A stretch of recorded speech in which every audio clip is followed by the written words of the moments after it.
നേർവേദി പ്രഭാഷണ പരമ്പരയിലേക്ക് ഏവർക്കും സ്വാഗതം.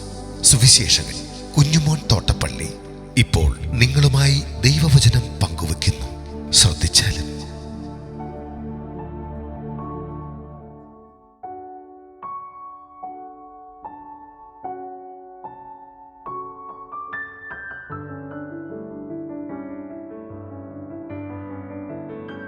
യേശുവും ദുദ്രഹ്മപ്പണവും. ദൈവനാമത്തിന് മഹത്വമുണ്ടാകട്ടെ. മത്തായിയുടെ സുവിശേഷം 17-ാം അധ്യായത്തിന്റെ 24 മുതൽ 27 വരെ ഞാൻ വായിക്കുന്നത് ശ്രദ്ധിച്ചാൽ, അവർ കപ്പർന്നഹൂമിൽ എത്തിയാറെ ദുദ്രഹ്മപ്പണം വാങ്ങുന്നവർ പത്രോസിന്റെ അടുക്കൽ വന്നു. നിങ്ങളുടെ ഗുരു ദുദ്രഹ്മപ്പണം കൊടുക്കുന്നില്ലയോ എന്ന് ചോദിച്ചതിന് ഉവ്വ് എന്ന് അവൻ പറഞ്ഞു. അവൻ വീട്ടിൽ വന്നപ്പോൾ യേശു അവനോട്, ശിമോനെ, നിനക്ക് എന്തു തോന്നുന്നു? ഭൂമിയിലെ രാജാക്കന്മാർ ചുങ്കമോ കരമോ ആരോട് വാങ്ങുന്നു? പുത്രന്മാരോടോ അന്യരോടോ എന്ന് മുന്നിട്ട് ചോദിച്ചതിന് അന്യരോട് എന്നവൻ പറഞ്ഞു. യേശു അവനോട്, എന്നാൽ പുത്രന്മാർ ഒഴിവുള്ളവരല്ലോ. എങ്കിലും നാം അവർക്ക് ഇടർച്ച വരുത്താതിരിക്കേണ്ടതിന് നീ കടലിലേക്ക് ചെന്ന് ചൂണ്ടലിട്ട് ആദ്യം കിട്ടുന്ന മീനിനെ എടുക്ക. അതിൻ്റെ വായ് തുറക്കുമ്പോൾ ഒരു ചതുദ്രഹ്മപ്പണം കാണും. അതെടുത്ത് എനിക്കും നിനക്കും വേണ്ടി കൊടുക്ക എന്ന് പറഞ്ഞു.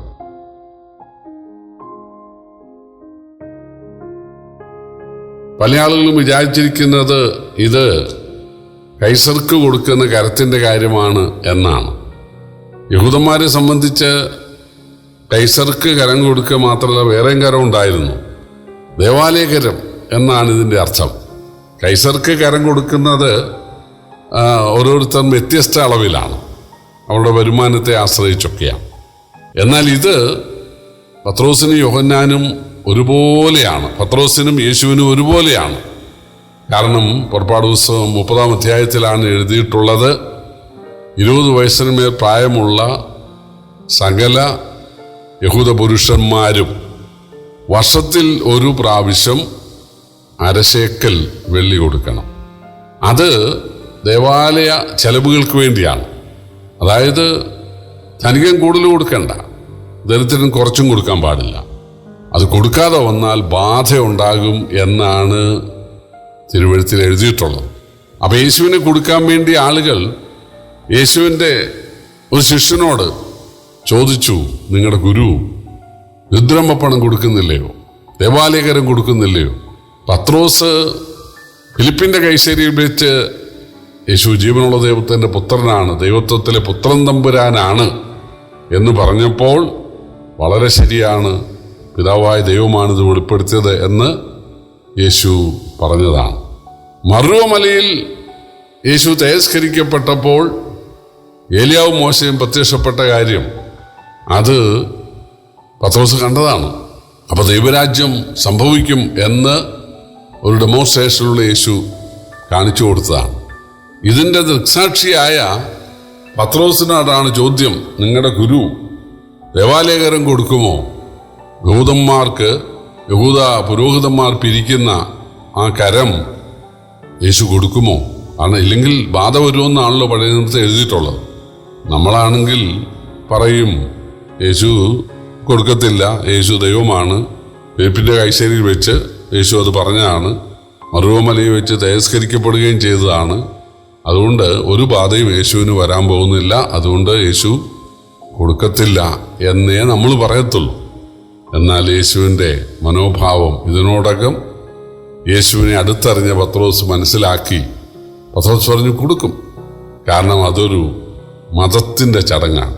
യേശു യഹൂദ മതത്തിൽ ജനിച്ചയാളായതുകൊണ്ട് പരിച്ഛേദനയ്ക്ക് വിധേയപ്പെട്ടിട്ടുണ്ട്. യേശുവിന് വേണ്ടി യാഗം കഴിക്കാനിടയായിട്ടുണ്ട്. യേശു 30 വയസ്സ് വരെ ശബത്തിൽ പള്ളികളിൽ പോകുന്ന പതിവും ഉണ്ടായിരുന്നു. അതെല്ലാം താന് യഹൂദ പശ്ചാത്തലത്തിൽ മനുഷ്യാവതാരം ചെയ്തതുകൊണ്ട് ഉള്ളതാണ്. ഇപ്പം താൻ ശുശ്രൂഷ ആരംഭിച്ചു എന്നുള്ളത് ശരിയാണെങ്കിലും, അതായത് ആരോടും ഒരു ഇറച്ച വേണ്ട, യഹൂദ മതത്തോടോ. ഇപ്പം നമ്മളീ കൊടുക്കുന്ന പൈസ അത് ആ മത നേതാക്കൾ വിധിച്ചെടുക്കുകയാണ്, കാരണം അത് കള്ളന്മാരുടെ ഗുഹയാണ്. പക്ഷേ അങ്ങനെയുള്ള നിസ്സാര കാര്യം 2 വെള്ളിക്കാശിന് തീരുന്ന ഒരു കാര്യം, 2 ദിവസത്തെ കൂലി, അതാണ് 2 വെള്ളിക്കാശ്, അതാണ് അരശേക്കൽ. 2 വെള്ളിക്കാശിന് തീരുന്ന ഒരു കാര്യമാണെങ്കിൽ ഒരു വഴക്കിന് പോകണ്ട എന്നുള്ള നിലയിൽ യേശു എന്ത് ചെയ്തു? യേശു കൊടുക്കുന്നവനാണ് എന്ന് പത്രോസ് പറഞ്ഞു. യേശുവിനെ പിടിക്കാനായിട്ട് പത്രോസിന്റെ വായിൽ നിന്ന് ഒരു വാക്ക് കിട്ടിയില്ല. പത്രോസ് വീട്ടിൽ വന്നപ്പോൾ യേശു ചോദിച്ചു, കഫർന്നൂമിലെ വീട്ടിലാണല്ലോ താമസിക്കുന്നത്. പത്രോസേ, ഈ ലോകത്തിലെ രാജാക്കന്മാർ ആരോടാ കരം വാങ്ങിക്കുന്നത്? മക്കളോടാണോ അന്യരോടാണോ? അന്യരോട്. മക്കൾ കൊടുക്കേണ്ട ആവശ്യമില്ലല്ലോ. യേശു പറഞ്ഞു, അങ്ങനെയെങ്കിൽ ഈ ദേവാലയ കരത്തിൻ്റെ കാര്യത്തിൽ ഞാൻ ദൈവത്തിൻ്റെ ഏകജാതനായ പുത്രനാണ്, ദൈവത്വത്തിലെ പുത്രൻ നമ്പുരാനാണ്. ഞാൻ കൊടുക്കാതിരുന്നാൽ വല്ല ബാധയും ഉണ്ടാകുമോ? ഇല്ല. നീ എന്നെ രക്ഷകനായി സ്വീകരിച്ചതിനാൽ നീ ദൈവമകനാണ്. നീ കൊടുക്കാതെ വന്നാൽ നിന്റെ രക്ഷ നഷ്ടപ്പെടുവോ? ഇല്ല. പക്ഷേ നമുക്ക് ഇടർച്ച വരുത്തണ്ട. നമുക്കിവർക്ക് യഹൂദ മതത്തിന് ഇടർച്ച വരുത്തണ്ട. പിന്നീട് പൗലൂസ് എഴുതി, യഹൂദന്മാർക്കും യവനന്മാർക്കും ദൈവസഭയ്ക്കും ഇടർച്ചയില്ലാത്തവരാകുവീൻ. നമ്മൾ ആളുകളെ പ്രകോപിപ്പിക്കാൻ പാടില്ല, ഒരു മതത്തെയും പ്രകോപിപ്പിക്കാൻ പാടില്ല. അതാണ് പാമ്പിനെ പോലെ ബുദ്ധി വേണം എന്ന് യേശു പറഞ്ഞത്. യേശു പറഞ്ഞു, നീ പോയി ചൂണ്ടയിടുക, ആദ്യം കിട്ടുന്ന മീൻ്റെ വായിൽ ഒരു ചതുർദ്രഹ്മ പണം ഉണ്ടായിരിക്കും, അത് നിനക്കും എനിക്കും വേണ്ടി കൊടുക്കുക. നമ്മൾ മനസ്സിലാക്കേണ്ട ഒരു കാര്യം, യേശുവിൻ്റെ പോക്കറ്റിൽ ഒരു ചതുർദ്രഹ്മ പണം അല്ലെങ്കിൽ ദ്വിദ്രഹ്മ പണം ഇല്ലായിരുന്നു.